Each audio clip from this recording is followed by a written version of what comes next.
Okay, so good morning. If you lose the voice or the screen, just put a text to the WhatsApp group. Okay, right,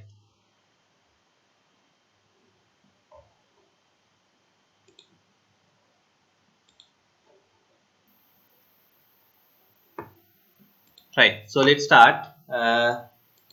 So in today's lesson we are going to discuss about the Java language. So in the last lesson we didn't refer to any language. We just learn the basics concepts behind programming, the classification of languages, etc. And also we discuss about the two approaches: structured programming and oriented approach, and how we think when it comes to structured programming, and little bit we discuss how we think when it comes to object oriented programming.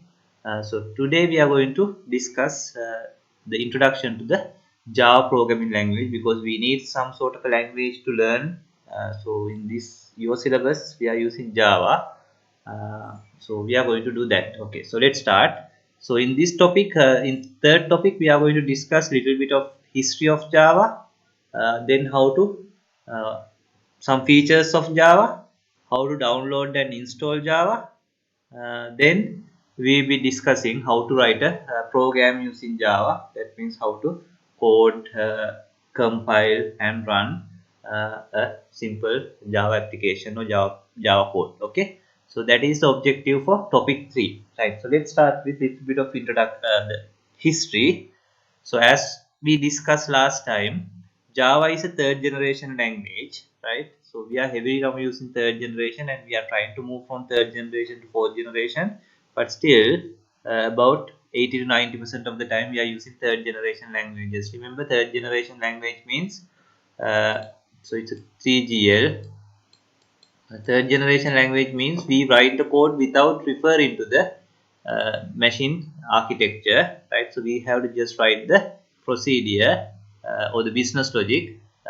It will be translated to machine code and executed by the computer. So the 3GLs are very productive, uh, rather because 3GL is a high level language. Okay, right. So let's little bit discuss about the history. So the first 3GL language was Fortran, developed by IBM, Formula Translation Language. Then came some other popular 3GLs. So we are talking about 1950s. Okay, the first 3GL came in 1954, Fortran. Then came some other languages like Algol, COBOL, right, etc. And later came the B language, right? Then the Pascal.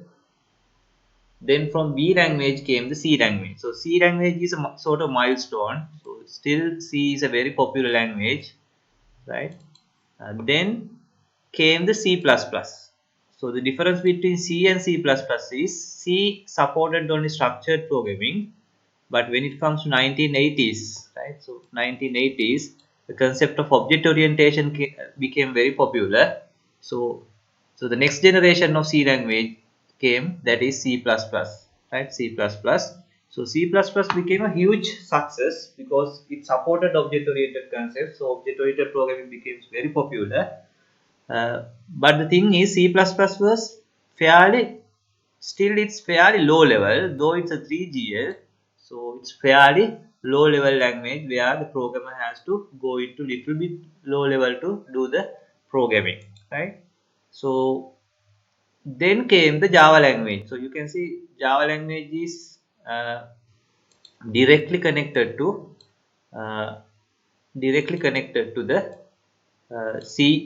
C++ and also Smalltalk language here.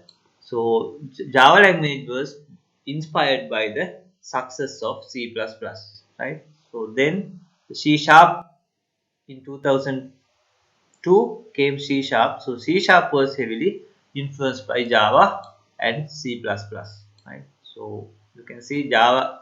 So C Sharp inherited a lot of features from Java and C++. Java inherited a lot of features from C++. Okay, so that is sort of a big picture or the history of how the Java language came into existence. So Java language was developed somewhere around 1994. So the first release was somewhere around 1994, about 20 years back. Okay, right. So if you take the popularity of languages, Java is still the number one in popularity. So there are some competition, but still Java is the number one in popularity. That means that Java is the most widely used language still, right? Okay, so little bit more into history. So that is the big picture, right? So that is the big picture of the history. Uh, so as I told you, Java was influenced by the C and C++. Then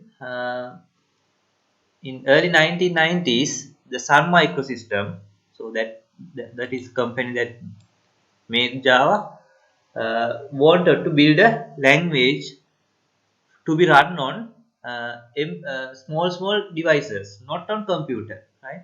Small devices, we call them embedded applications. They wanted to have a programming language uh, to be run on devices like electronic devices like washing machines and etc, elevators etc.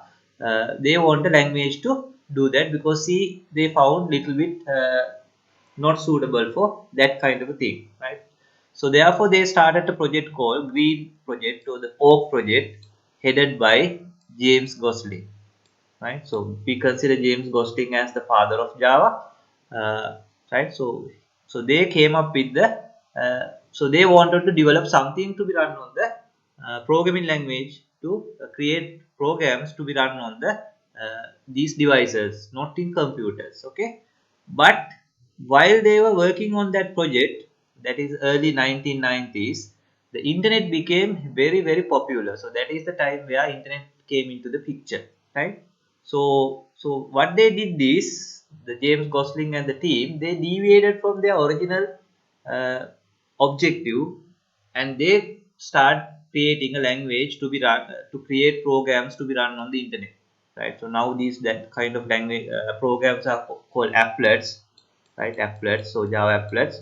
So they deviated from the original uh, objectives, and they start building a language to create programs run on the web applications, right? So that is how they came up with the language called Java, right? So they came up with the language called Java, and they released it the first version in early 1990s, right?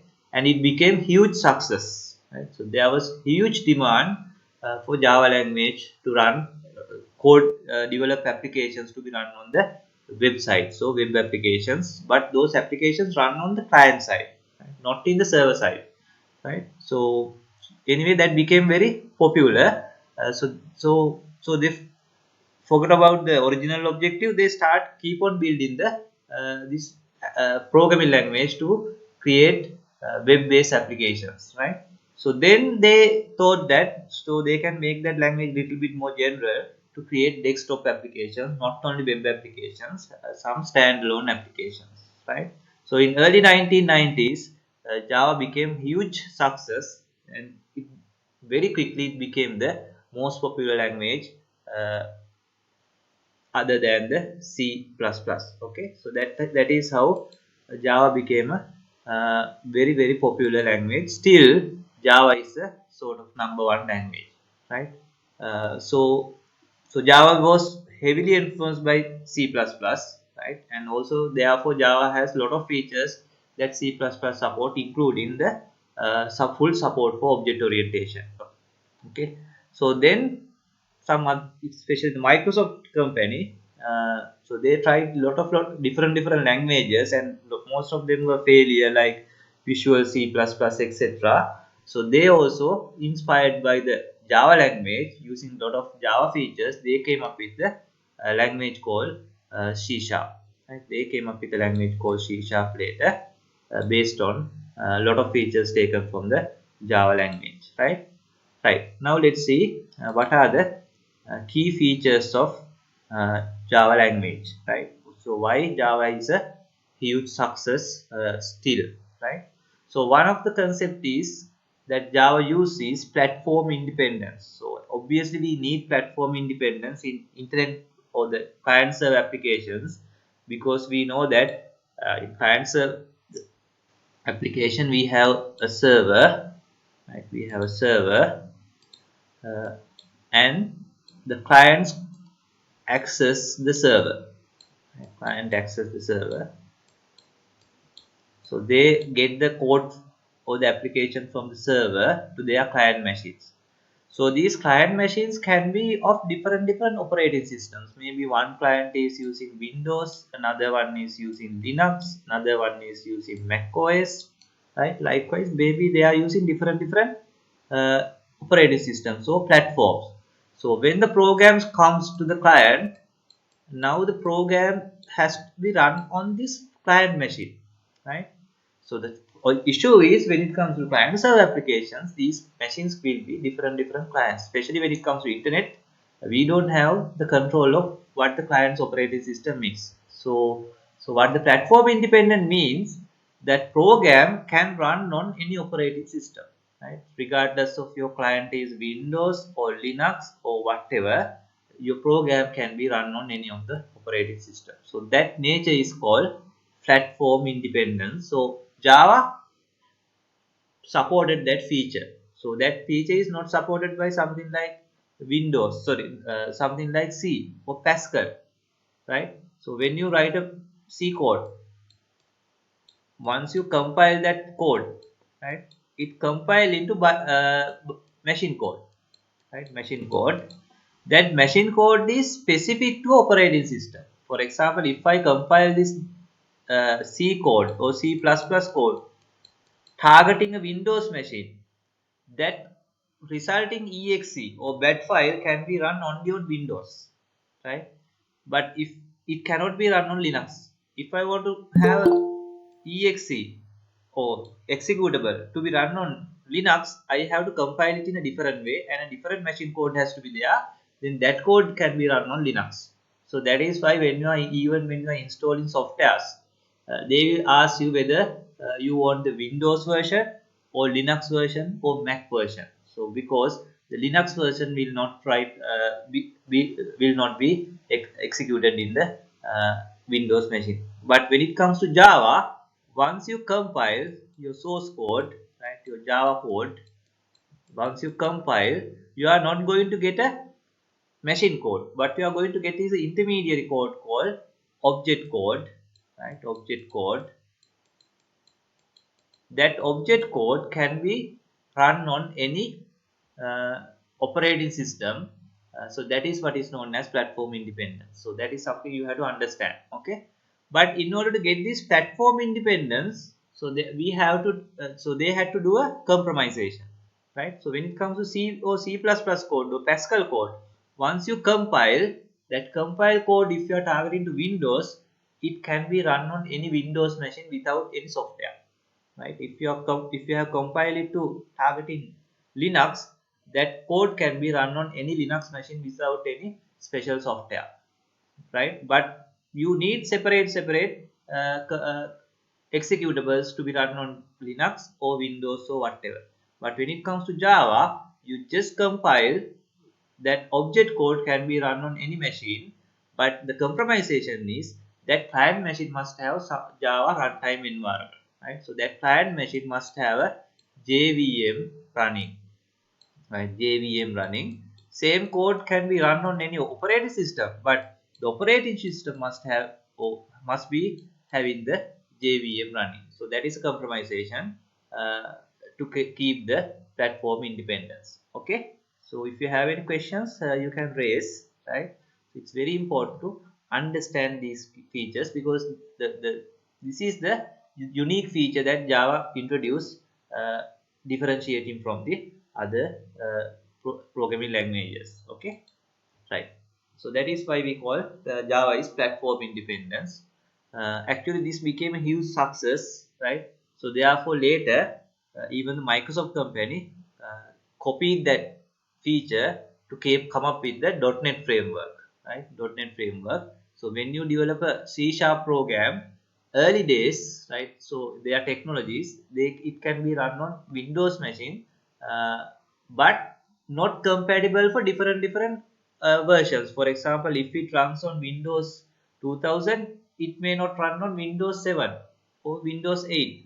Incompatible. So that is why at that time they had to have programs to be run on targeting for XP, 2007, etc.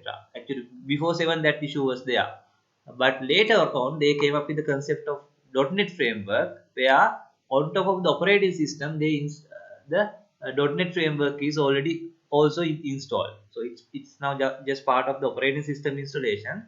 Because the .NET framework is there, their programs can be run on any Windows operating system. So anyway, the .NET framework is only for Windows operating system. Now they are trying to have sort of a similar operating framework for Linux environment also, because those C# applications can be run only on Windows otherwise. But they also borrowed that concept, okay, because it's a very good concept, right? Right.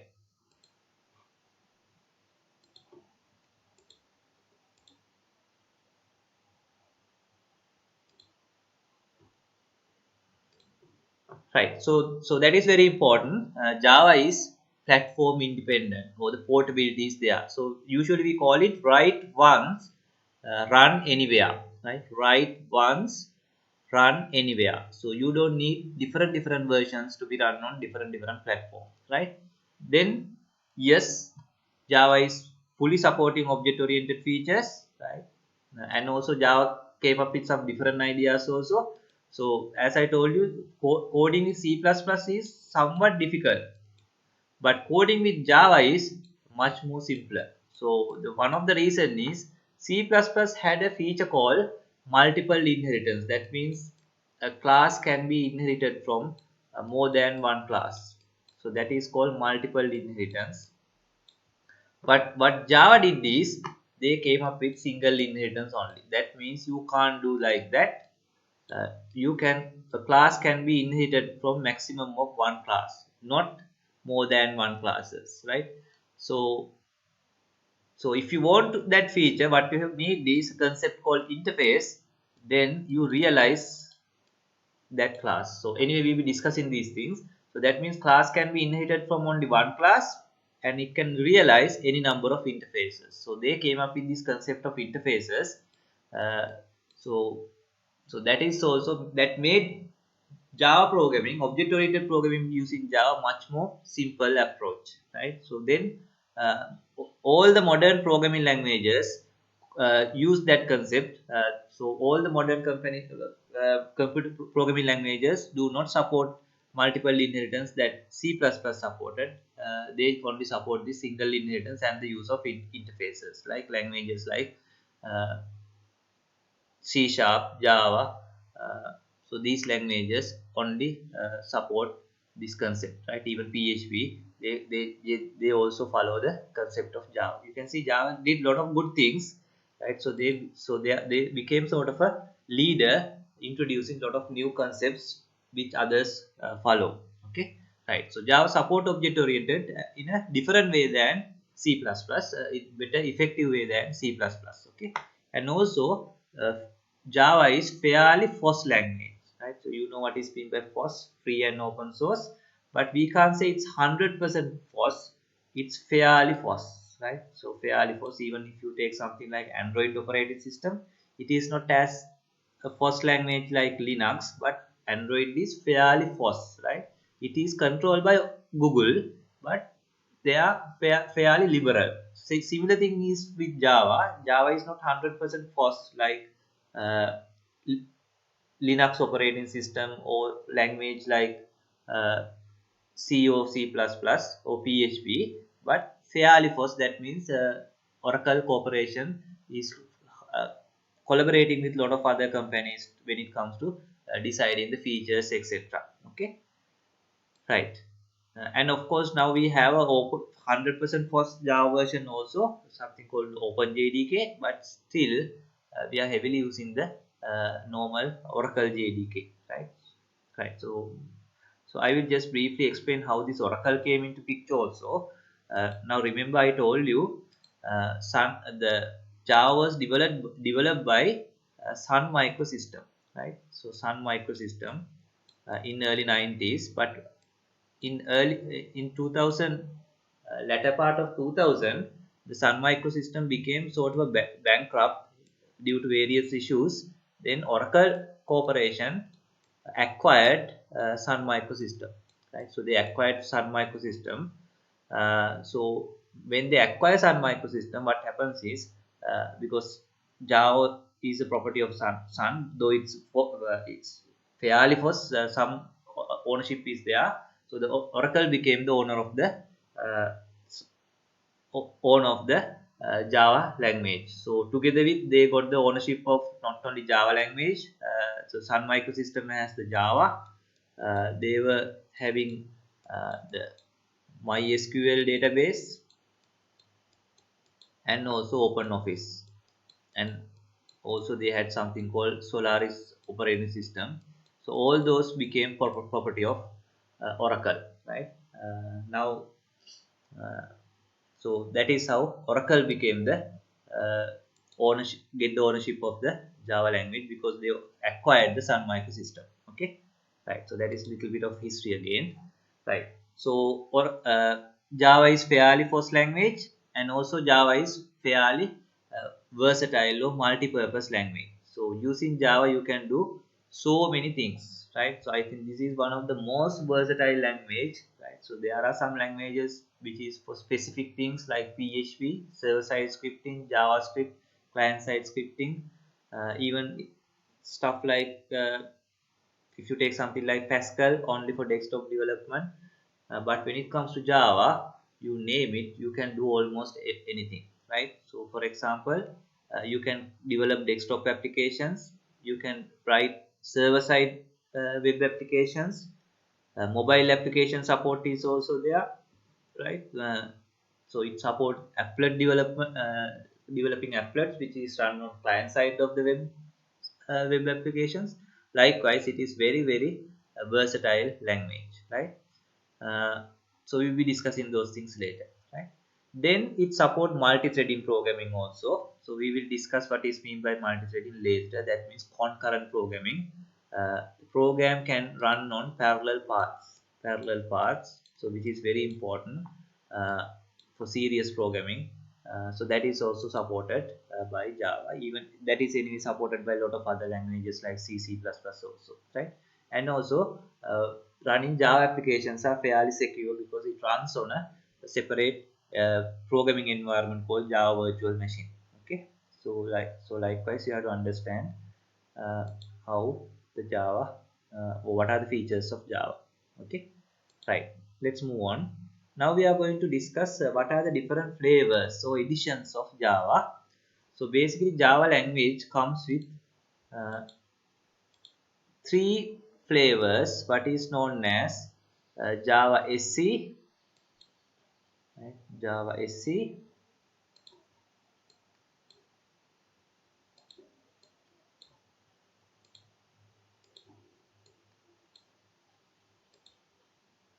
right? Standard edition. Then we have Enterprise edition, Java Enterprise edition. The third edition is called Java Mobile edition, right? Standard edition, Enterprise edition, and Mobile edition, right? So Java SE, Java EE, and Java ME, right?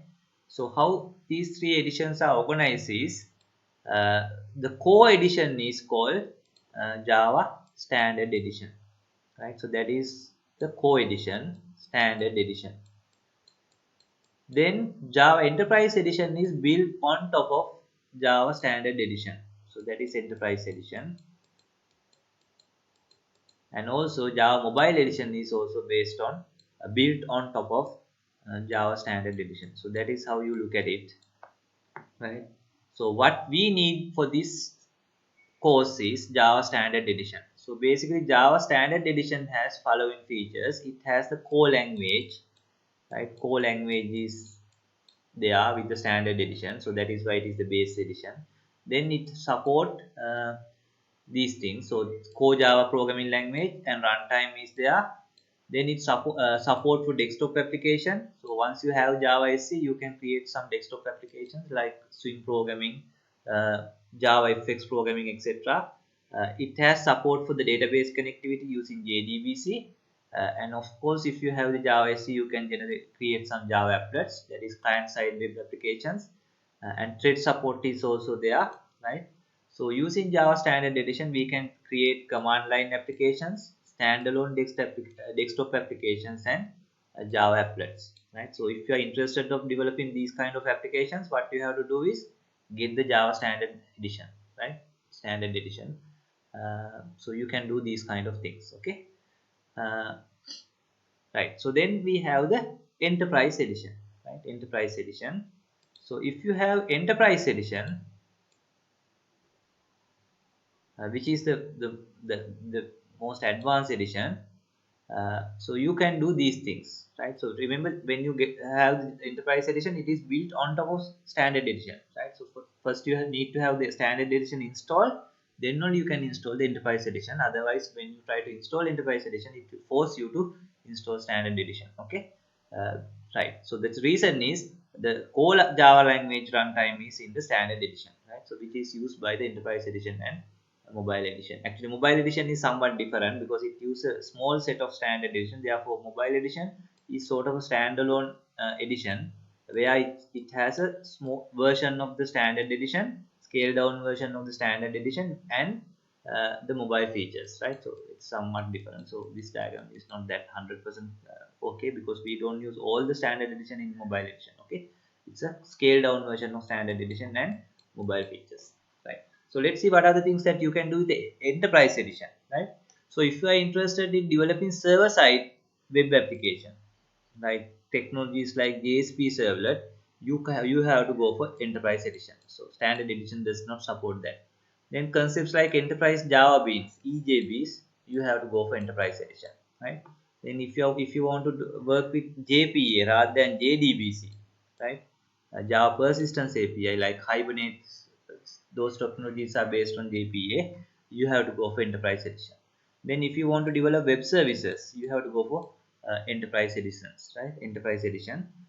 So that is how the enterprise edition, or those are the features of enterprise edition, right? Uh, so the third edition is, as I told you, mobile edition. Mobile edition use a scaled down version of standard edition and mobile development of application for mobile applications. But these days, mobile edition is not much used because of the uh, popularity of the Android operating system. Now, almost all uh, the developers like to use Android applications. So basically, the Android, it's also very interesting story. The So you know that Android is owned by Google Corporation. So they came up with this Android operating system based on borrowing a lot of features from Java, right? So therefore, basically, when we say Android operating system, the core is Java. Core is Java because, as I told you, a lot of features of Java are open source. So therefore, anyone can use it. So on top of Java environment, they build this Android operating system, right? So to build operating system also, you need a language. For example, the Linux or the Unix operating system was built on top of C language, right? So similarly, using Java language, they build the Android operating system. Then what they did is they came up with their own language to build applications, which is not Java. So that is why if you are developing Android, you are not learning Java. You are learning some other language, which is actually sort of a 99% similar to Java, right? So that is therefore now people don't use Java Mobile Edition to develop Android applications. They use the Android language, right? The language used to so which is a flavor of Java, but it is now language of Google, right? Google. So there was a heavy legal battle also, because Oracle is not getting any license fees for developing Android applications, right? So those are interesting points, right? Legal issues, etc. But anyway, because of that, now the Java Mobile Edition is not much use. Okay, so you must know the reason also, because Android is basically a uh, based on Java, and they came up with their own language, right? Because Java is fairly open source, they were able to do that. Okay, so that is how the open source community work, right? Right. Right. So now let's see what are the now we are only interested about Java Standard Edition, because in our syllabus we are not going to discuss server-side applications or enterprise Java Beans or Java Persistence API or whatever. You will be learning those things in your final year. You have a subject called middleware architecture. There you will be learning. It's optional subject. Those who are selected subject, you will be learning those concepts like web service development, enterprise Java Bean component development, etc. Right. So we are only interested about developing command line applications and desktop applications. Right. So for us, JD or the Java Standard Edition is good enough. Right. So there are three terms when it comes to Java Standard Edition. Right. So those three terms are Java Virtual Machine or JVM, right? Java Runtime Environment, and Java Development Kit. Right. So terms, three different things and highly related things. Right. All these terms are related to Java Standard Edition. Right. Java Standard Edition. Uh, Java Virtual Machine, Java Runtime Environment, and Java Development Kit. So let's figure it out. What does it mean? Okay, so as I told you, Java is a platform independent language. It uses the concept called write once and run anywhere. Right, write once and run anywhere. So what we do is, so pay your attention to this one, because this is very important to understand. Once you understand the concept, you are going to write your Java programs very freely. So this is my source code, right? Source code, or what we write. Then in Java, what we do is we compile this. So I explained this previously also. We compile this, compile. So I will just use C. When we compile, unlike C or Pascal, there when we compile it to the machine code. Here we are not going to compile it to machine code. We are going to compile it to object code, right? Object code, which is an intermediary code, right? Usually this will be your .java file, and this will be your .class file. So those who have already doing some programming know this, right? Class file. Then what we can do is this class file can be run on any machine, right? Any machine, as long as they have some Java related stuff, right? Java related stuff. So there it will be interpreted, right? It will be interpreted and run. Right? This is where your 10 code comes. It will be interpreted and come. So you can see Java is a sort of we discussed last lesson that we can translate in two ways: compile or interpret. Java is a sort of a unique language. So if you take C, it's only compile to the machine code. But if you take JavaScript, it will only interpret the source code. But if you take Java, first it compile to intermediary code, then it will be interpreted to get the machine code. So that is another unique feature of Java. It is both compiled and interpreted. Right. So this object code or the class file can be run on any platform uh, as long as we have that Java component. So that Java component is called JVM. So that is how the word JVM comes. If you have JVM in your machine, you can run Java programs. That means you can run these class files or object code, right? If you have Java virtual machine. So that is how this term JVM comes, right? But the reality is you can't download JVM from Oracle site, right? So what they do is they add some, so JVM, so they add some more runtime libraries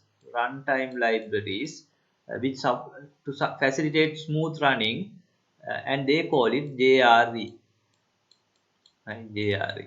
So JRE means basically a Java virtual machine plus some more runtime libraries to smooth functioning of the running of Java programs. We call it Java runtime environment. So therefore, what you can download from the Oracle site is not the JVM. JVM is just the concept. JVM together with runtime libraries is called Java Runtime Environment. So if you want to just run Java programs, what you have to do is download JRE and install. Actually, most of your machines have already installed that, right? If you are not, even though you are not developing any Java applications, because most of the time you have to run those Java applications without your knowing sometimes in the background with your permission they ask you to download and install JRE. Okay, so basically JVM is just the conceptual thing, but the reality is what you can download and have it is JRE. Why you need JRE? In order to run Java bytecode or Java class files. Okay, so that is how the term JRE comes. But when it comes to development of Java programs, we are not just running the program. We have to do these things like compilation and also debugging, stuff like that. In order to do that, what the Oracle people or the earlier Sun Microsystem do is they add some development tools to JRE, right? So development tools to JRE like compiler, debugger, etc. And now that total package is called Java Development Kit, right? JDK, right? So that is how it comes, right? So if you want to develop some Java programs, you can't have just the JRE because it only facilitates you to run Java application. We need to do some compilation debugging also. Therefore, what we do is we download and install JDK. Right? We download and install JDK as developers. Those who just want to run the programs, they can just download and install JRE because JVM alone is not available. So basically, idea is if you want to run Java programs, have JRE. If you want to develop Java applications, have JDK. Anyway, JDK has the JRE, right? JRE is already there and some development tools. So that is how these terms come. So if you have any questions, just raise it, put it into the uh, WhatsApp group or whatever. Okay, or better to put it into the WhatsApp group, or you can raise the questions, right? Right. So I hope you have idea of what is the differences between JVM, JRE, and JDK, right? And how it related to the this life cycle of development and running, and of course the how it is connected to this write once run anywhere or the platform independence, right? Right, so you have to go through the PDF, right? So the best thing is now things are in your short-term memory. It will be there during the today. So once it has in your memory, make sure that you read the PDF file again, right? Take any notes, important things, right? So create a small short note, right? So then it will go into your long-term memory, which will be there until, okay, I won't say you will die, right? Anyway, you will die. Until you die, it will be there, right? So obviously the exam is in between current day and that day, right? So now let's see how to download and install the Java, right? So what we want to do is uh, so you can do a search Java. So best thing is you search as Oracle Java because Java site is also there. Better to download it from the Oracle site. So you can see, let's say Oracle Java. Oracle Java. I hope you can see the browser. Right? So if you can't see the browser, let me know. Right? So you can go to the Oracle Java.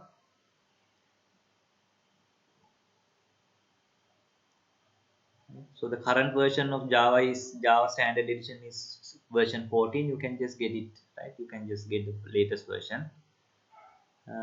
And if you want to download, so there should be a link somewhere, right? So this you can see Java SC.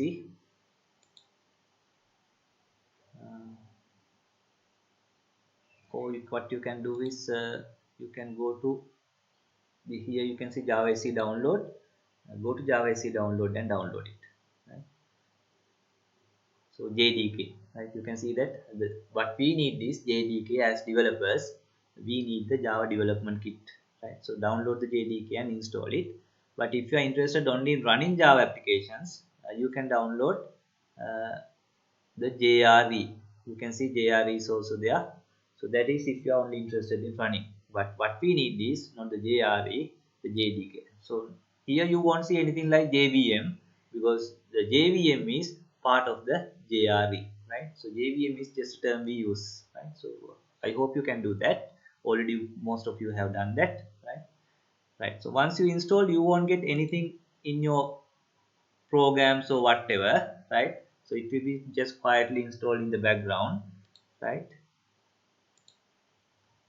So once you install, what you have to do is you have to set the path variable, right? Path environment variable. So you can do it in two ways. The easier way is, so once you install, you have to remember or find out where you have installed it. In my case, it is in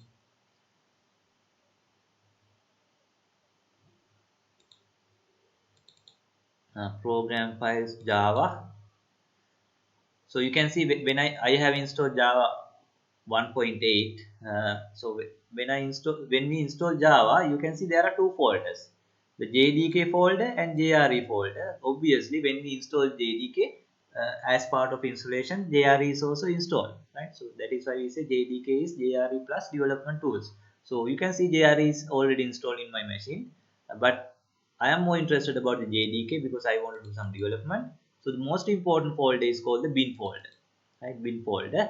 So that is where you have these exes called Java exes. They are Java C exe. They are, so for example, you are using Java C exe to compile, Java exe to run, right? So those all those development tools are in the bin folder, right? So when we are doing some command line based development, so I will take a command line. Can you all hear me? It's very quiet. Yes, sir. Okay, thank you. So I just want to double check, right? So if you lose anything or if you don't understand anything, let me know. Okay, right? So once you get the command line, for example, if I type notepad and enter, it will open the notepad, right? It will open the notepad. Likewise, by using the name, you can open anything, but for convenience, we go for start with these menus. But any program you can open using this because there is when as part of the installation, they make sure that these exe files are available to the operating system. But it won't happen automatically. Basically, it will happen automatically by when you install most of the programming language, most of the softwares, but Java does not do that. So that means basically what happens is when I type notepad, right, and execute, the operating system will check whether my current folder has a exe or bat file called notepad. My current folder is C user Asus.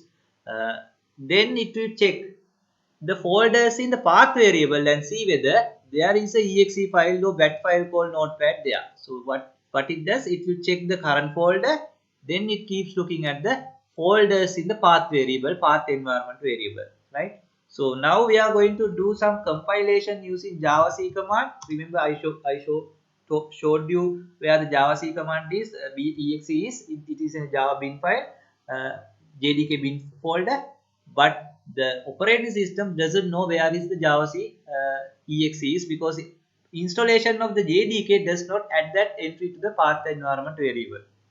So therefore, we have to do that manually. We have to do that manually. So that is the next step you have to do. Copy this JDK bin path, right? Copy this, and how to access the environment variable is go to this PC, right click properties, then you will have the advanced system settings. There you have the environment variables, right? In the advanced tab, go to there you find the path variable. You can use the system variable or the user variable, whatever. So I will be using the system variable because I have the admin access. Go to the path, right? So you can see there are so many variables. You have to be very careful when you work with these variables. If you mess up with these things, even the operating system might corrupt and some programs may not work. Therefore, so very important, don't miss this, right? work with work with lot of care. Okay, so select the path variable, do the click on the edit, then you will see a lot of entries, right? So then what you can do is you can just paste your value there. So anyway, I have already add that, right? Therefore, I'm not going to do that again. What you are supposed to do is add that and say okay. I'm not going to do that because it is there. Just add this and say okay. You are done, right? That's it. Right? That's it. Just say okay, okay, okay, and I'm just doing cancelling. That's it, right? So then you are done with that step also. So you have installed it, you are at the path variable. So you have to do the same thing when you are doing MySQL also. You have to add the MySQL bin folder to the path variable. Anyway, you will be using MySQL in your semester 2 when you are doing the programming. So just understand the concept, right? Otherwise, some people blindly add this to path variable. They don't know why. So I don't know, right? So if you are not aware of why you are doing that, so we call them crazy people, right? So they know they do things, but they don't know why they are doing that, right? So don't be a crazy person. Be a very person who know what you are doing, right? So that means you are very confident. Okay, right? So that is what you are supposed to do, right? So once you do that, get a command prompt, right? So you can just go there and type something like cmd or whatever, get a command prompt. Then you can type just to see whether your Java C exe is available. Type Java C, right? So I am again repeating. You have to get the command prompt. After doing that, if you first get the command prompt and then do this environment variable setup, your command prompt doesn't know that new entry. So therefore, once you do the setting up of this new path entry, then also only you have to take the command prompt. Otherwise, you have to close the command prompt and take the command prompt again, because at the when the command prompt is built, for the current instance is built, the operating system has already read the path environment variable, right? So you can just type Java C. If you get a message like this saying how to use the Java C, you are done. That means it is in the path variable. Otherwise, it will say Java C command is not recognizable. Okay. And also, if you want to double check whether your path environment variable is there, you can just type path and enter. Then you can double check whether your entry is there. In my case, that entry is there, right? In my case, that entry is there. That is, if you have any troubles, when you type Java C, it is saying it is still not recognizing. You can double check whether actually the entry is there, right? So that is how you configure. Now let's move on, right? If you have any questions, you can ask, right? So we are explaining how to do those things. Then I already explained this, right? How the Java programming works. You write the code in .java file, then you compile it to a class file. You need JDK to do that. Then you can run that class file as long as your client machine has the JRE. Basically, when we say JVM, the reality is JRE. There it will be interpreted and executed, right? So your source files will have the .java extension. The resulting class file will have the .class extension. So that is called the bytecode, right? Sorry, that is called the bytecode. Actually, not the object code. Most of the time we use the term bytecode. It's actually interchangeable. Some people use bytecode, some people use object code, right? Right. So we explain the platform independent nature, right? So you write your Java code, compile it to a bytecode, then as long as you have the JVM or JRE, it is interpreted and run, right? So you can see in some places they use the term JVM, but reality is JVM means JRE. JVM is the theoretical term we use. The reality is you need to have the JRE, right? Right. So these are very important. Java is platform independent. Java use both compilation and interpretation. In order to run Java application, you need JRE installed. To develop Java application, you need JDK installed, because JDK has the JRE also, right? Right. So when it comes to developing Java programs, you have two approaches. That is use of plain text editor and command line. Right, so that is the first approach. So plain text editors means editors that does not add any formatting characters like Notepad, Notepad++. So those are plain text editors. So you can't go for something like Word or something, right? So those are not plain text editors. And of course the command prompt. So that is the first approach. Second approach is use of an integrated development environment or Java IDE, right? So if you are really new to Java programming, so we recommend you to use the first approach at least about 1 month, right? Because you may feel like, okay, this I like to straight away go for the IDE, but when you work with this primitive way, your confidence is very high, or your confidence is built when you work with without much support, right? Without much support. So that is why we say use this approach. Then only you will understand how the things are really happening, right? Otherwise, what happens is IDE is doing everything. You don't know what is happening. You are just writing some code, and as a magic, it is happening, right? So that will not build confidence of their developers or programmers. As I am keep on repeating this, lot of people pass their year one, year two, year three, and year three. We have a lot of people who don't know how to develop a software. So that means they have done these theoretical things. They have somehow passed, but they don't know what is happening. They are lacking confidence, right? So they are like small children, right? Very uh, right. So in a very pathetic sort of a situation. So we don't. So make sure that you don't ended up like that. You become a very confident person at the end of the third year to do your project or go into industry and do any development. Okay, so that is why we recommend you to use the plain text editor at least for some times, right? So actually, in your syllabus, they recommend you to use the plain text editor throughout the syllabus, right? So that means they ask you to remain with the plain text editor without moving to IDE most of the time, right? Even desktop development, we can use the plain text editor, right? Right. So the next feature is next approach is use of IDE. So IDE is give lot of support, yeah, right? Once your confidence is built, yes, go for IDE. Every professional software developer use IDE, but just wait for some time. Okay, right? So let's see what are the features available in IDEs. So it has the syntax highlighting, right? Code completion hints, right? Built-in integration to compiling and running without moving to the command prompt. And also it highlights compile errors. It will show you where the errors are, right? And also it facilitates debugging, right? It has features like step over, step in, step out, breakpoints, look at the values of the variables and parameters. So all those features are there in IDEs. And also it support code formatting, right?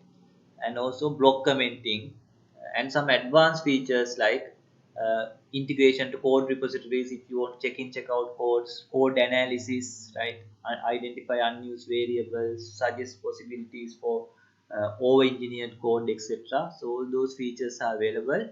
You will be using these features, right? Not the advanced features. Actually we'll be using all these features when we moved on to an IDE, right? So we will be moving to IDE in the next session. You will be using, actually we will be using all these features, not the advanced features. Okay, right. Right. So anyway, so it's always advised to start with basic tools and later move on to IDE.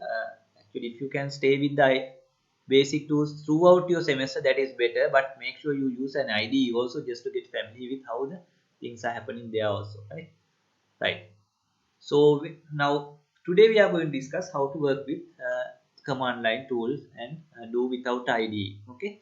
So in order to work with command line, you need little bit familiarity with that some DOS commands also, right? So we have mentioned few DOS commands, right? So if you want to change the drive, so you can say C use ASUS, you can just type the drive name and colon and enter. It will change the drive, right? It will change the drive. Now it is now into the D drive. uh, Actually you must have some sort of place where you keep your code. So a lot of students I have seen, they are keeping the code in desktop. That is a terrible thing, right? So don't do that, right? So desktop is to keep only some shortcuts and stuff like that. Keep your desktop very minimal, right? It will reduce your performance also. Write your code in some folder in your D or C or whatever, right? Because when it comes to the path, you have to go to otherwise C whatever, right?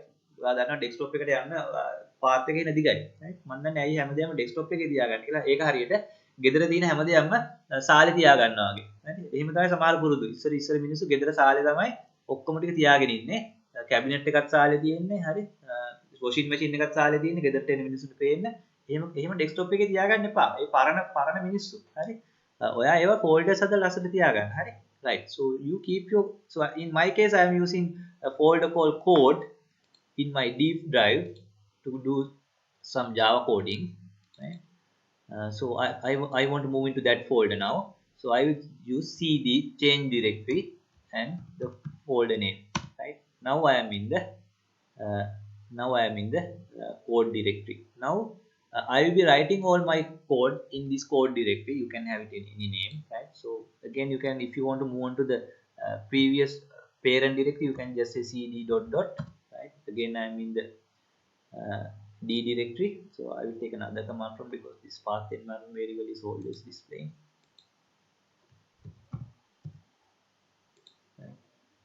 right so I will go to the D cd code right I make sure that my Java C is working yes right so now I can write some code right so there are few more DOS commands we have mentioned right remove directory etc making a directory right so those are not Java those are basic DOS commands okay and also you can use the up and down arrow keys to get the previous commands that is very easy for otherwise you will keep on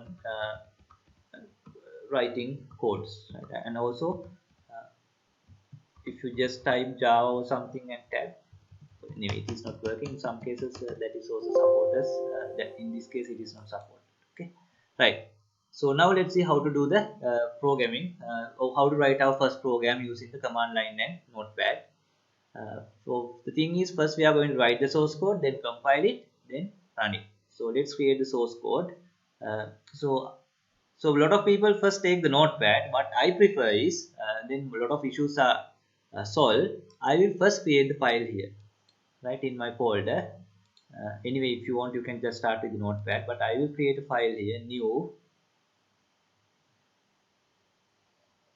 right? And I will just say something like text file so I just want to get it somewhere here new text document then I will rename it right I will say greetings.java greetings.java right? So I change the extension also so the once you do that make sure that your type says Java file right so if it is saying text file that is not you are in trouble it's not going to work right make sure that it is the Java file right and if the type is not shown you have to go to the view options change folder and search options view and you have to say there's an option called hide extension for non-file types just untick it so everything is mentioned in your PDF if you can't see the type you just have to untick it right so that is how you have to do it then you can open the or you can just right click and say open in notepad or whatever right open in notepad and you can start coding right so that is the easier way actually otherwise what you have to do is I will show the other way also then you can just write the code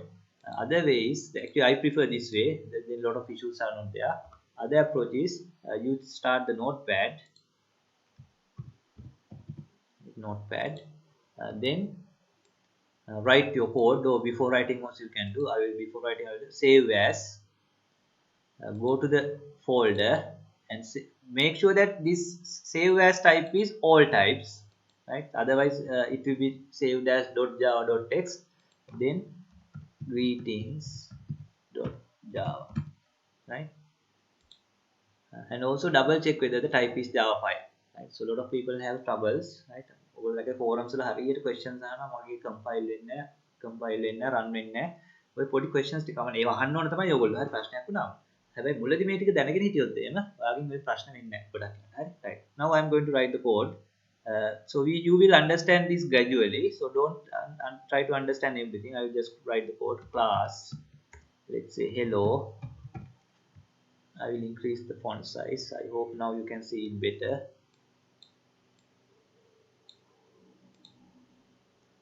Right, class hello, curly bracket.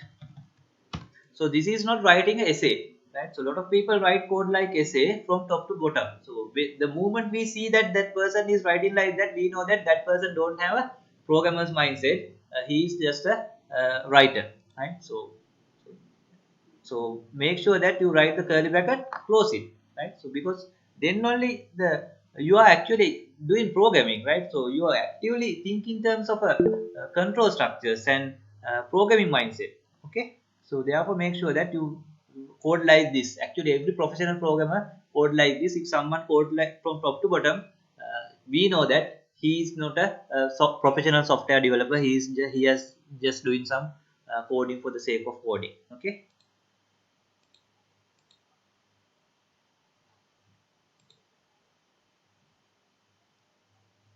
Right. So, do you have what do you mean by not clear? The screen is not clear or whatever. Can someone talk? So someone says not clear. So what is mean by not clear? Can't hear.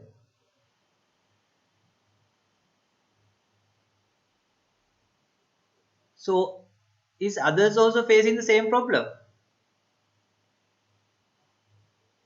Can someone talk? Someone who can hear and someone who can't hear, or someone who is having problems hearing? Anyone else? Can someone talk and tell whether what is your okay? Some people say can hear.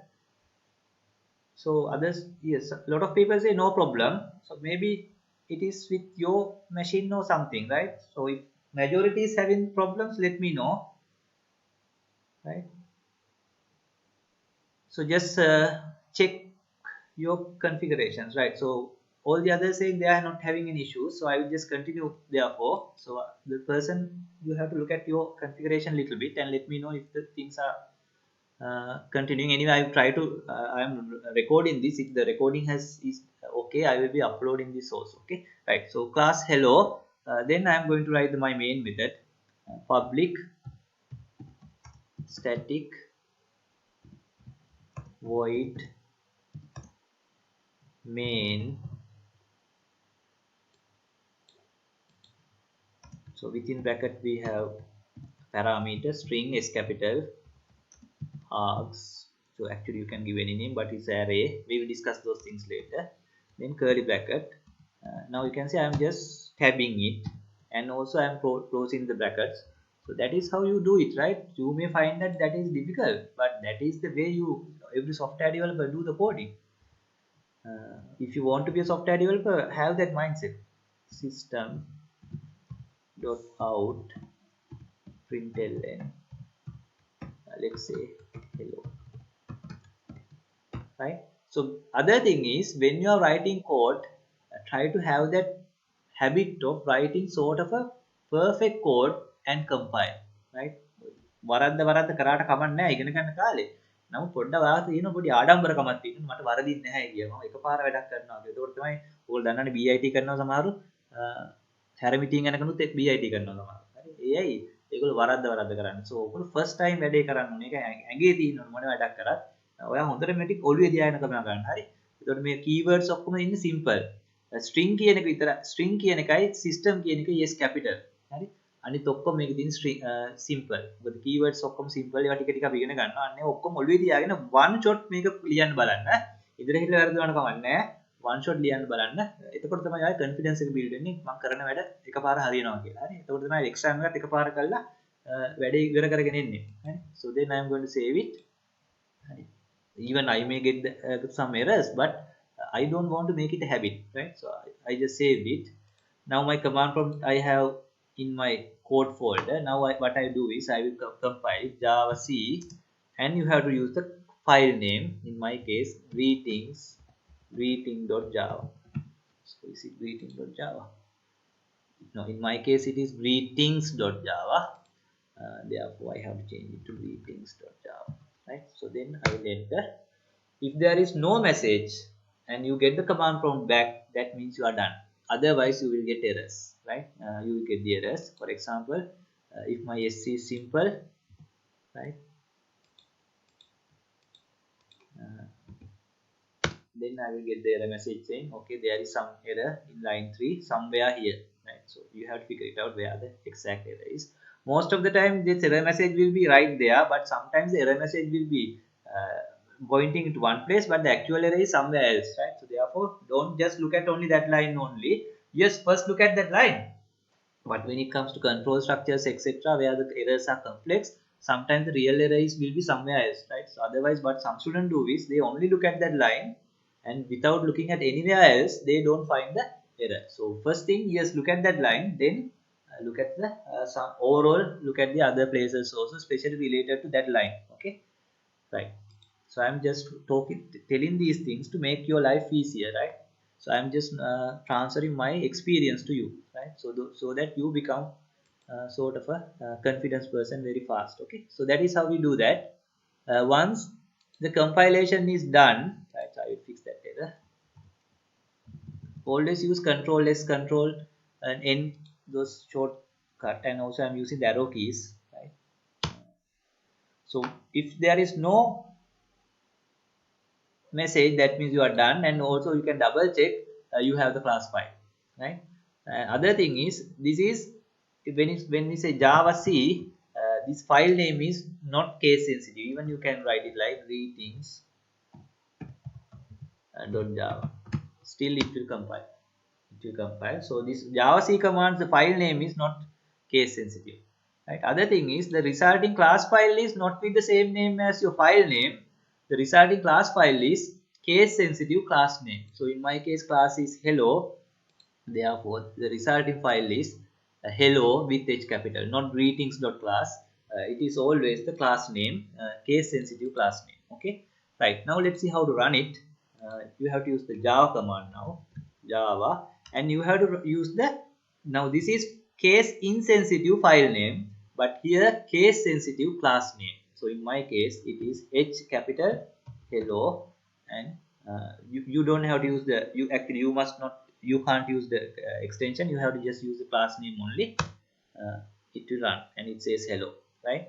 So, and it's very important, this is case sensitive. If you type something like hello like this, it is not going to work, right? Because java command is case sensitive, java c command is not case sensitive. Okay, right? So those things are very important. Otherwise you make mistakes, right? Then you say, okay, this java is very difficult. No, java is not difficult. You have to understand those small rules. Okay, right,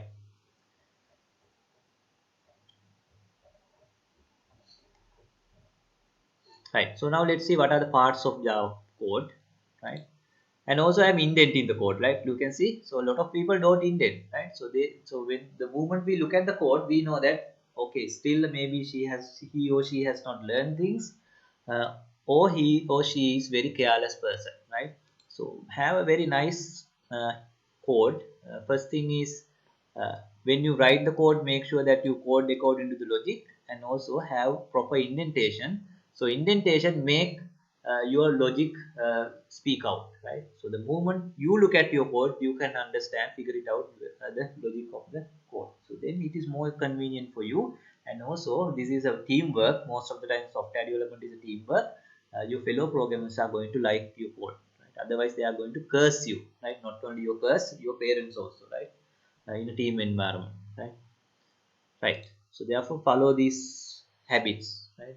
Best practices, right? So this is the string args part is, so you will gradually understand these components, right? So therefore don't worry about, I can't understand this and that. So you will finally at the end of your course you will understand every bit of this code, right? Right. So this is for sending some input to the program, right? For example, this is array. Actually we will be discussing arrays later. So the first element will be 0, first, second, etc. If you want to access this, right? So let's say, so after saying hello,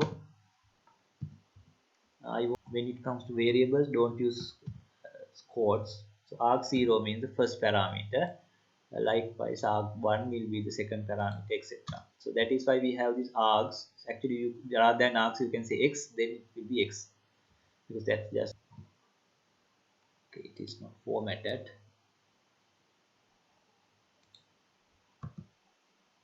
So anyway, you have to do the formatting, right? Otherwise, it is not readable. So I'm taking a little bit time in this particular topic because I'm not going to do any of the I'm not going to do much practical things in the rest of the stuff lessons.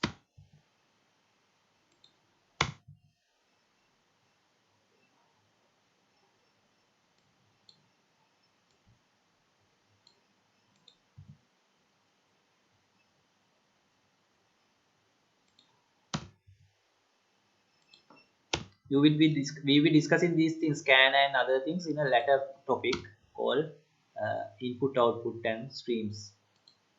So therefore, you may not understand everything right here, but once you finish the course, you will understand everything, right? So let's save it. I'm using the same name, greetings.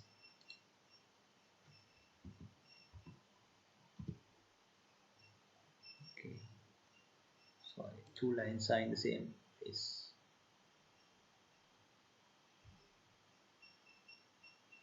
This is the this is part of the commit.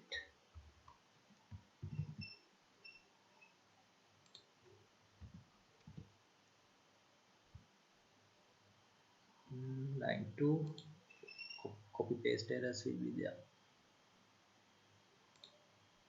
Public static void main string source. What is that error? Character, no. Public. So we have to make it just another class. So don't use the public class. I will explain those things later.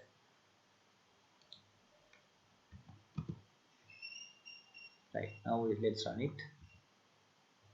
Because in our case our class is now the class name is different, right? So I made it to read data demo 1, so therefore I have to use that class name Java.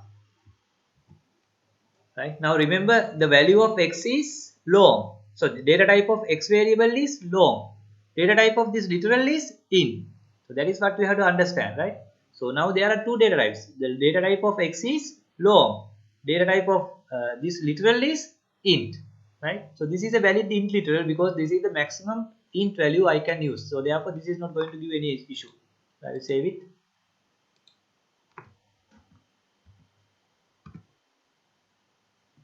Okay, so it says out of fold out of range. Why? I took a value bigger than that.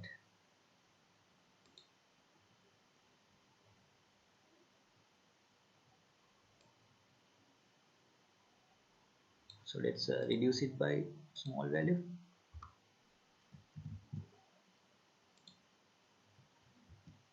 Right, let's compile. Okay, I think that 8 is not supported. I think it should be 7 or something. Let's say 7.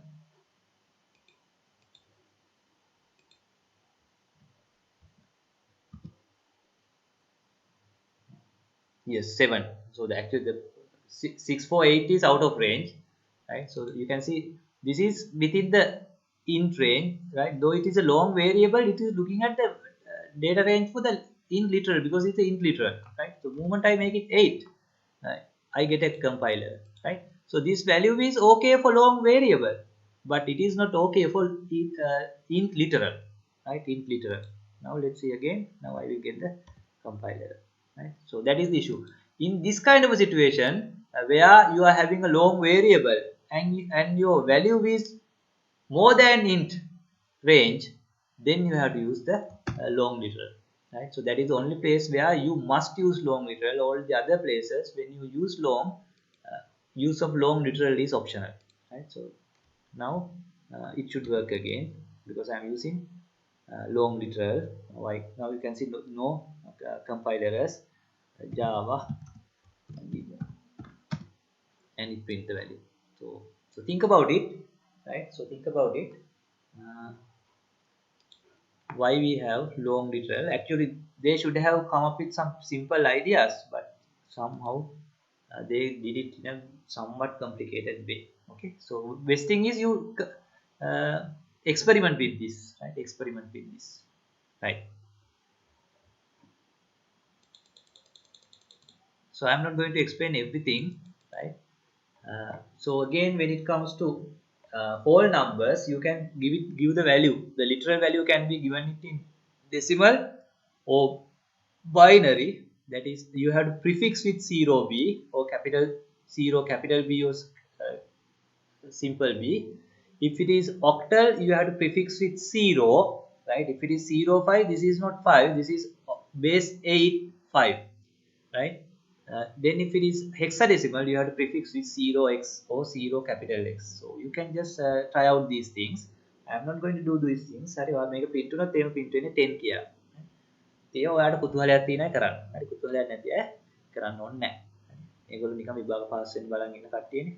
සාහිතිකය අරන් මොකක් හරි ඔය ක්ලරිකල් වැඩක් කරන්න බලන් ඉන්න කට්ටියක් තියෙනවානේ. ගිහිල්ලා කොළ පුරව ඉන්න ඒගොල්ලෝ. වැඩක් කරන්න කැමති අය වයි ඉගෙන ගන්න. Right, then literals for char, you can give the char literals, you can keep only one character, you have to give it within single quotes. Then there are special characters also, like we discussed when we working with those are non-printable characters, right? Again, you can give the char literal value using ASCII code also, right? So this is a char variable, I can say 78, so 78 means the ASCII code for capital N. So that is also possible. If you know the ASCII code, you can give the ASCII value also to a char variable. Then it is not 78, it is something like assigning capital N, right? So you don't have to memorize these numbers, because in the exams they give it, but always remember these two numbers. Capital A is 65, simple A is 97, but because in case they forget to give that, then you know that B is 66, C is 67, etc. Capital, simple B is 98, etc. Okay, right. Then when you are using ASCII also, ASCII number also, you can use the hexadecimal or octal or whatever also, right? It will be implicitly casted to char. Then you can use Unicode also. If it is Unicode, you have to use a single quote and /u and the Unicode number. You can refer to Unicode table and find the Unicode value, right? So you don't have to memorize, you just have to aware that you can give the character itself in single quotes, you can give the ASCII number in any base, or you can give the Unicode number in this format, right? So these are three possibilities are there: character itself, ASCII number, Unicode. ASCII number you can give it in any base, right? Decimal, octal, binary, or whatever base, right? So the literals for Boolean is just two literals are there, which is true or false, all simple, right? So only those two literals are available for Boolean. Then there's another important concept called casting, right? Casting means change in the data type, right? Change in data type to another type is called casting. There are two types of casting in Java, what is known as implicit casting and explicit casting. So implicit කියන්නේ අපි සිංහලෙන් කියනවා ව්‍යංගයෙන් කියන එක. So we don't explicit කියන්නේ අපි ව්‍යංගයෙන් නෙමෙයි කෙලින්ම කියනවා. So implicit casting occurs, or it casting automatically occurs if you are casting from, there are two scenarios. You are casting from smaller type to a bigger type, right? That means byte to int, or int to long, or whole number to decimal, because decimals are always bigger, right? So what are the places where implicit casting occur? For smaller type to a bigger type, or whole number to decimal, because decimals are anyway bigger, right? And there is another place where the implicit casting occur, that is whole number to a ASCII, whole number to a char. So those are the places where implicit casting occur: smaller type to a bigger type, whole number to a decimal, because decimals are bigger, or whole number to char. In that kind of situation, implicit casting occur, right? These are some example.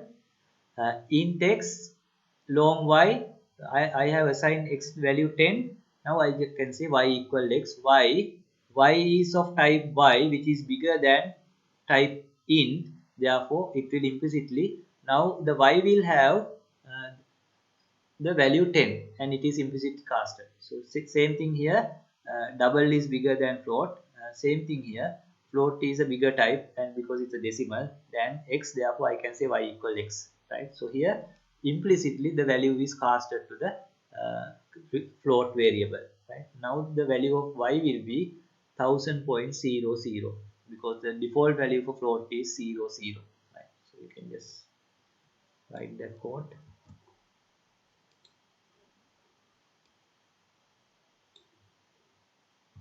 Casted to float, therefore it will have the value of 1000.0 because that is how the decimals are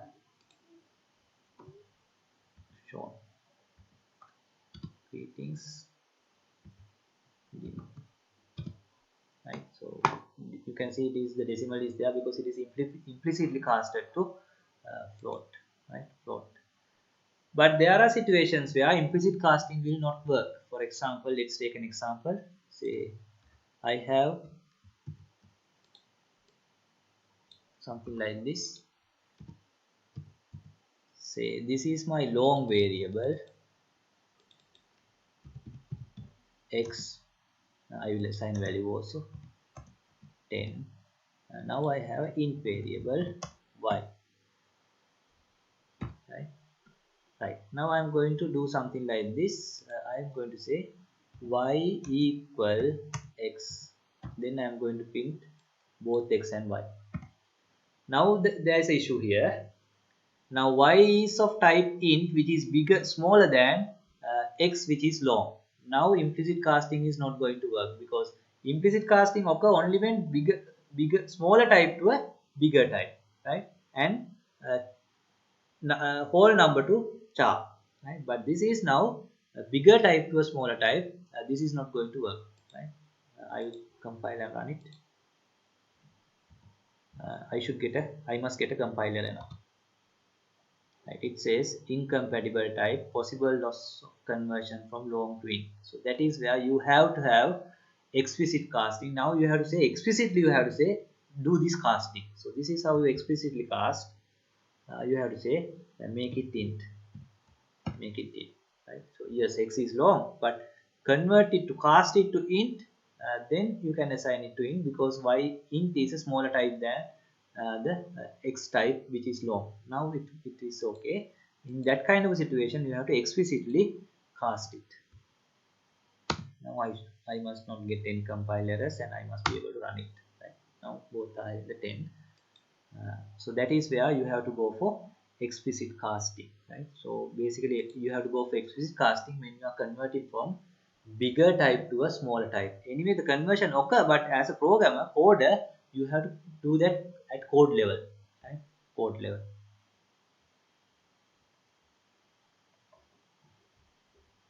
Right. So that's it for uh, variables. So you have to understand that what are the data types for variables, then concept of literals, what are the data types for literals, there are less number of data types for literals, then the concept of casting, implicit casting and explicit casting, right? So and of course you have to understand, remember the ranges for different data types and the sizes, memory size they allocate, they use. In some types there are not fixed size, but there are, and also default values, right? So that's it, right? So we'll quickly move on to the third topic that we are going to discuss today, that is now we are now under data. Now we have discussed the simple data, the concept of data type, but later we will be discussing arrays, which is a composite data type, and after some time we will be discussing another composite data type, set of composite data types called Java collections, right? So that is, then we will be done with the data, right? So this is, now we are moving to the processing. Now as I told you, processing means, when it comes to processing, we are talking about three concepts: operations, operators, control structures, and methods. So we discussed those things last time. So one of the first one we are going to discuss now, operators, right? So that is why we took some time early, last lesson. Now we can do very fast, right? Because you know the big picture, right? Right. So operators are the stuff that do the real processing, right? Ultimately, we know that for the computer, everything is either arithmetic processing or logic processing. Therefore, all those operators are ultimately either arithmetic processing or logic processing, right? So let's see what are the operators are that we are going to discuss. The first one is the assignment operator, which is we have already used, right? So when you write a code something like this, we are assigning the value of 50, the literal value of 50. So use these correct words, right? Then you will become a very professional person, right?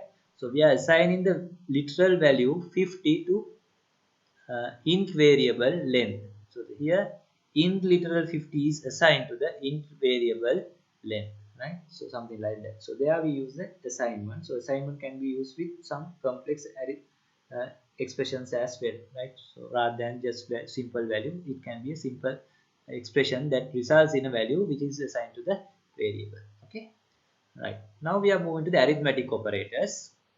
Arithmetic operators we can subdivide into two categories.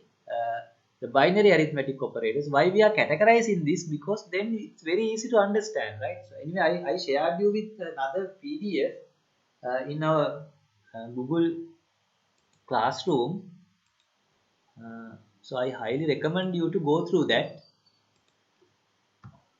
Anyway, I will be uploading a separate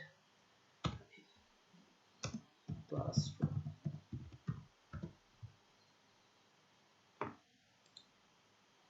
That is how you have to think or organize your studying, right? I uploaded a document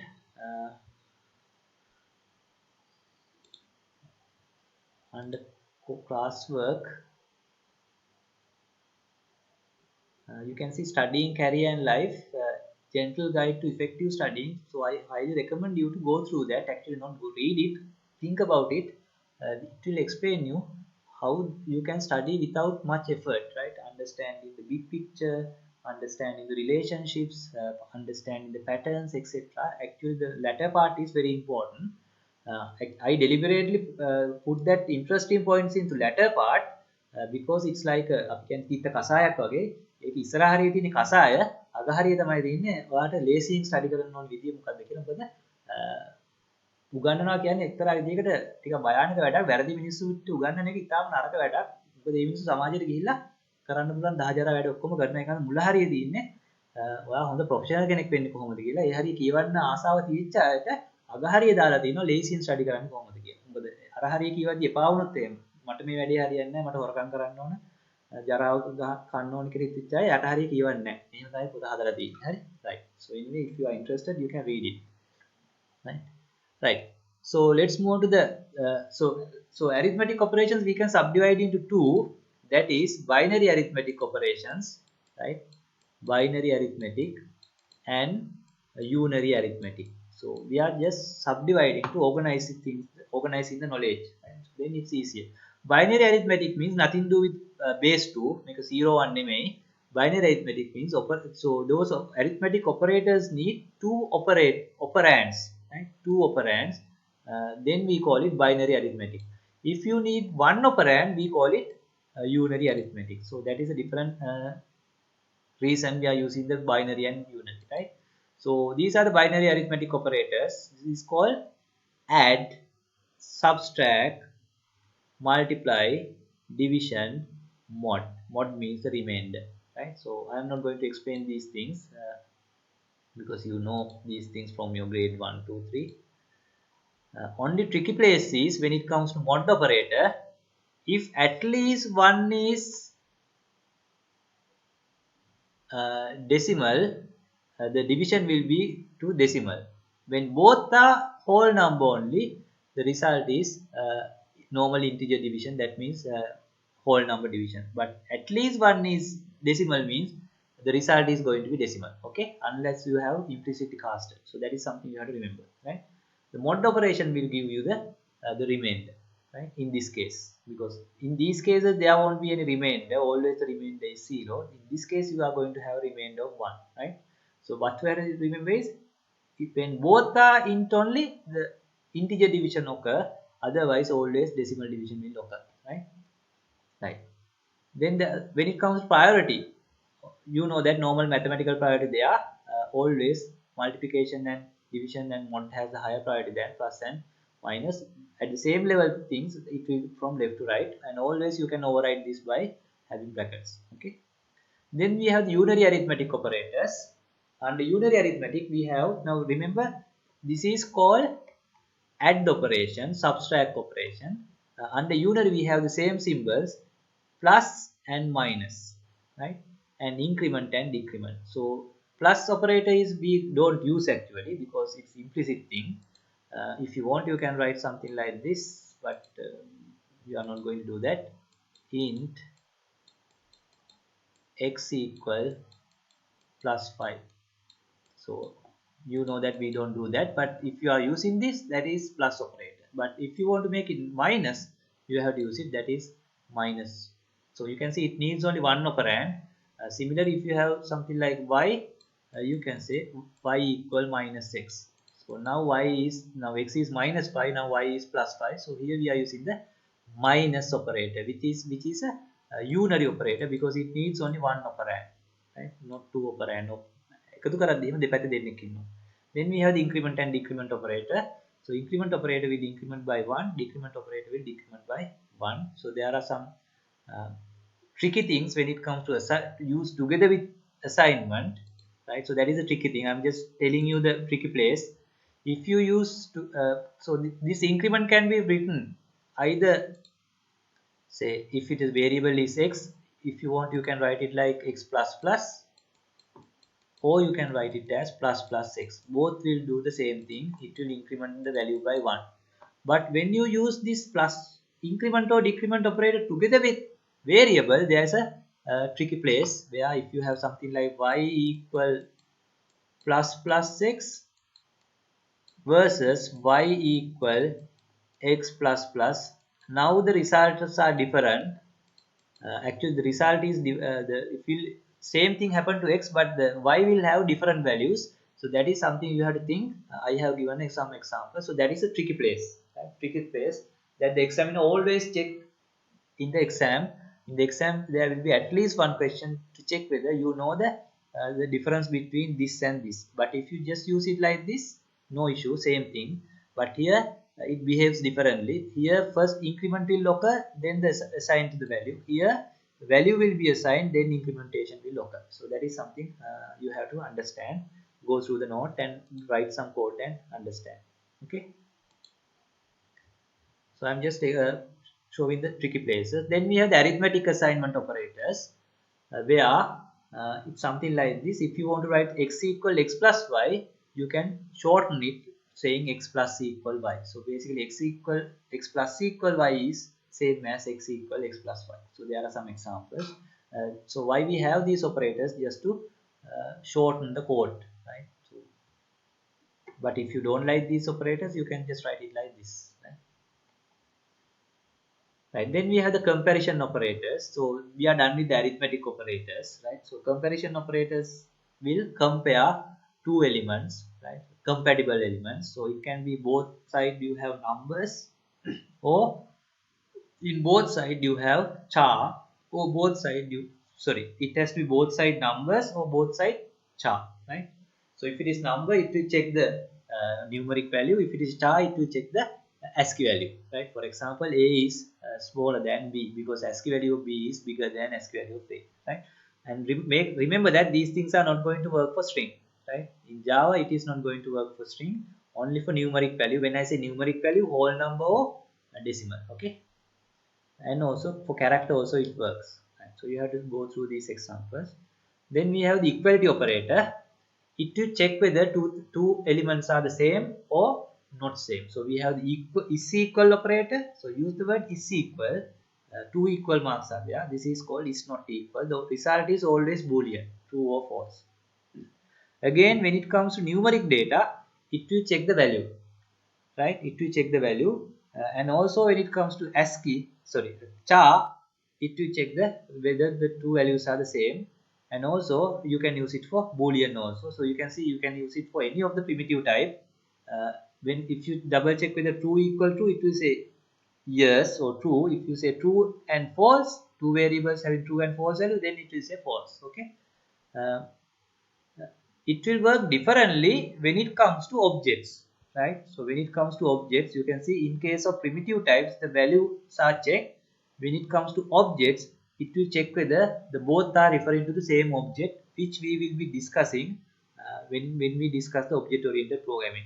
That is a very important concept that we will be discussing when we are doing the object oriented programming, right? So for you, it will just check the value, right? Both the values are the same, it will give true, otherwise false. But if the two things are incompatible, it will give compile error. For example, you can't compare these two because this is a numeric value, this is a string, this is a char value, this is a boolean. No, it is not going to work. It must be the same type or compatible type. When I say compatible type, for example, int and byte is compatible, int and float is compatible, but not int and char. Sorry, int and char is also compatible because implicitly castable, but a boolean and int is not compatible, right? So something like that, right? If it is incompatible, you will get a compiler. Then we have the boolean logic operators, right? You have the not operator, and operator, o operator, and xo operator. So you have to remember these symbols, right? So there are some examples given. Those operate on boolean, the result is also boolean. Then these O and AND operators have two versions called short circuited version and non-short circuited version. So that is a tricky thing that you have to remember. So these are short circuited versions. Short circuited means if the Java runtime can evaluate the result without looking at the second expression, we say it gets short circuited. For example, we know that if it is an AND operation, right, if it is an AND operation, if we know that if it is x and y, if we know that x is true because it's at the runtime, sorry, if it is false, sorry, if it is true, sorry, let's take if x is false, right? X is false. So I will take the pen. Say this is false. Now this is AND operator. And now it doesn't have to look at the y value because if it is AND operator and the first one is false, anyway it is going to be false. Therefore, it is never going to evaluate this second expression. If it is expression, it is not going to evaluate expression because it anyway know that the result is false. So that is called short circuited. So that is how the AND operator works. This short circuited AND operator works. Similarly, if it is O, right? If it is O,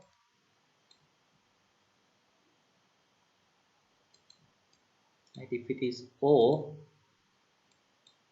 and if this is true, right, if this is true, it doesn't have to look at the second one because if at least one is true means true. So again it will short circuit. But that will prevent the second expression being executed. But if you want to force the right side also to be executed all the time, you have to go for non-short circuited version where you have the one and or this one. So that is called non-short circuited versions.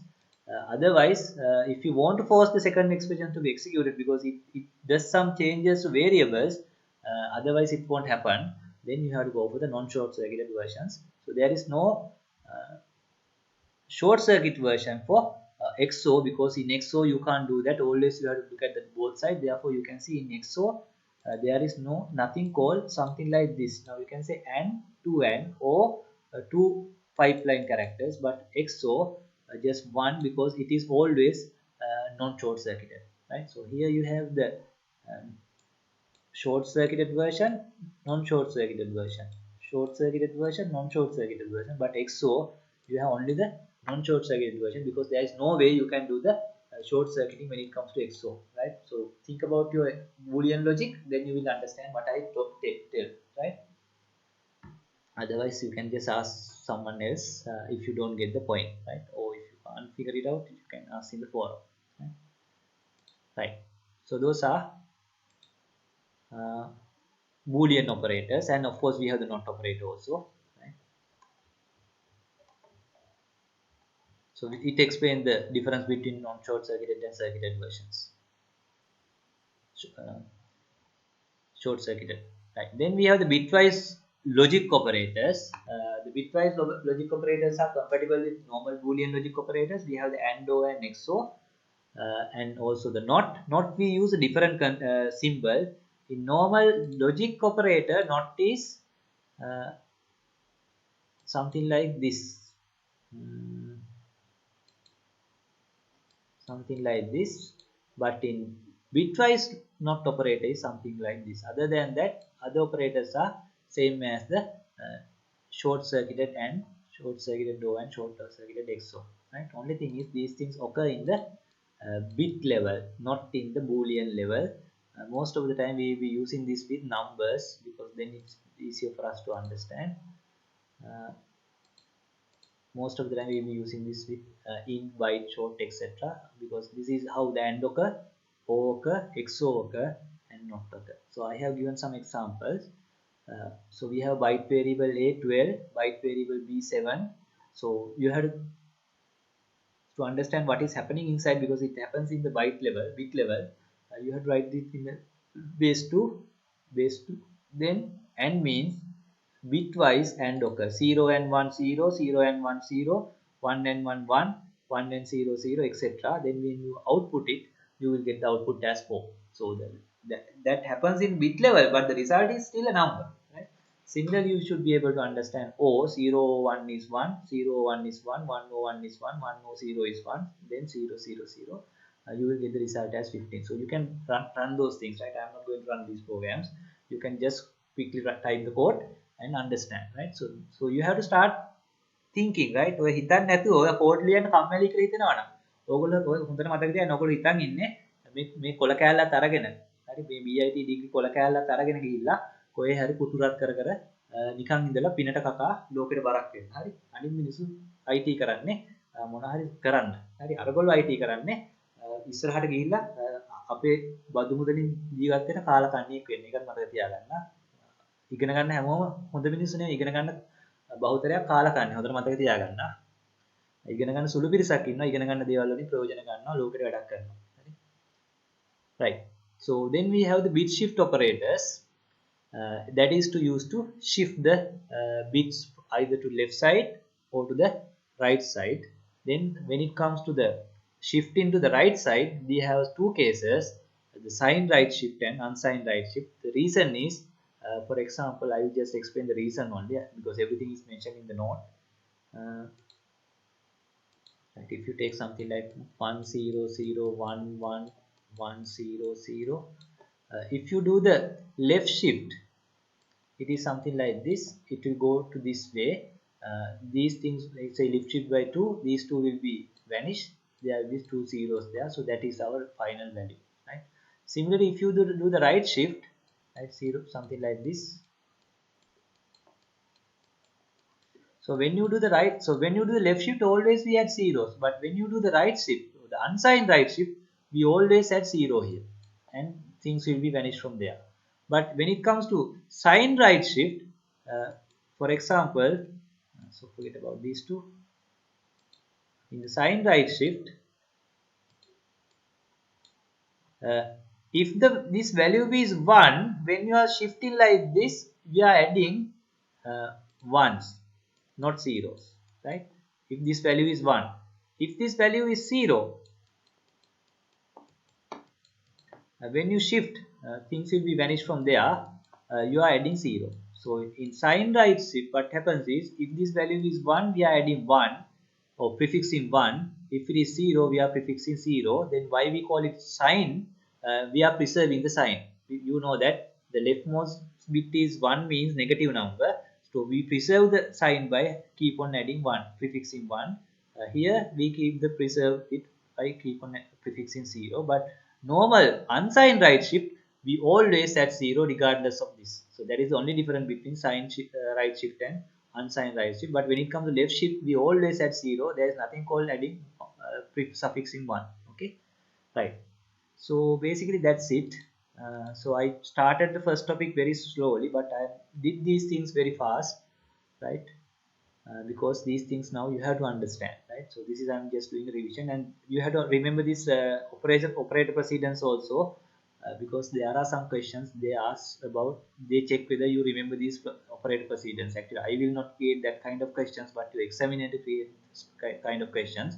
If you want to answer those questions, you better remember at least some of these important precedence. For example, brackets are always high precedence, then the postfix, then the unary, then the arithmetic multiplication division, then addition, then the shift, etc. Very low for the assignments, arithmetic assignments, etc. Okay, so we didn't discuss the ternary operator because we will be discussing that once we do the control structure, right? Then I just briefly mentioned, remember that at the end of the last topic, I explained about the use of print and println. Similarly, this is nothing to do with operators, but I'm just adding few things to start doing some serious programming. The use of printf statement. So remember last time we discussed about the print and println. Printf means print format. Print format. So this is coming from the C++ era. If you want to print something with formatting, you can use the printf, right? So these are some examples given, right? So I will just explain this one because if you want to develop some code, you will be using these things. So I just copy all these three lines. So I will do this and finish the session.